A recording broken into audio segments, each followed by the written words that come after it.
तर महिला आरक्षण विधेयकावरून सध्या जोरदार राजकीय घमासान पाहायला मिळते आणि याच विधेयकासंदर्भात विरोधकांनी आपल्यासोबत डिबेट करावं असं ओपन चॅलेंज मुख्यमंत्री फडणवीस यांनी दिलंय। यावर आता विरोधकांनीही उत्तर दिलंय।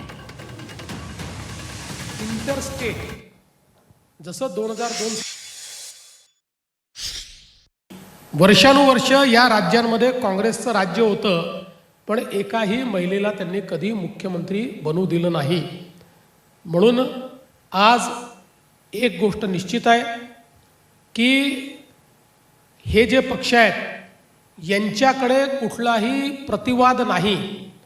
मी तर आज त्यांना ओपन चॅलेंज देतो, ओपन चॅलेंज की माझ्या स्तरातल्या कुठल्याही त्यांच्या नेत्यांनी माझ्यासोबत महिला विधेयकाच्या संदर्भात ओपन डिबेट करावी। ओपन डिबेट की याच्यामध्ये काय चूक आहे, या पद्धतीत काय चूक आहे, याच्यावर ओपन डिबेट करावी। ते करणार नाहीत, करू शकत नाहीत। केवळ मुजोरी करायची आणि पळून जायचं हे जे काही यांनी सुरू केलेलं आहे, याच्या विरुद्ध देशभरात आणि महाराष्ट्रात आता महिलांचं एकत्रीकरण आम्ही करणार आहोत। त्यांनी स्वतःला एक स्तर, स्वतःची एक लेवल स्वतःच सांगितलेली आहे। ती कोणती की मला ह्या लेवलचा माणूस चालेल।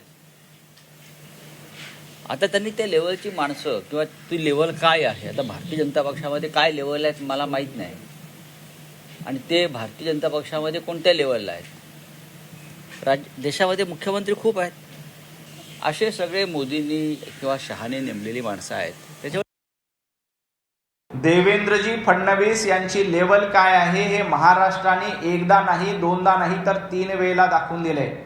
तुम्ही ज्यांचं नाव घेतात त्या नेत्यांबद्दल आदर आहे, परंतु माननीय शरद पवार साहेबांच्या नेतृत्वामध्ये त्यांच्या पक्षाला कधीही 3 अंकी आकडा गाठता आला नाही। देवेंद्रजी फडणवीस यांनी एकदा नाही, दोनदा नाही तर महाराष्ट्राच्या विधानसभेमध्ये देवाभाऊंच्या नेतृत्वात 3 वेळेला आम्ही 100च्या वर जागा जिंकल्यात। पवार साहेबांना ते कधीही शक्य झालं नाही। त्यामुळं महाराष्ट्रातल्या जनतेनं सांगितलंय की देवाभाऊचा स्तर काय आहे आणि इतरांचा स्तर काय।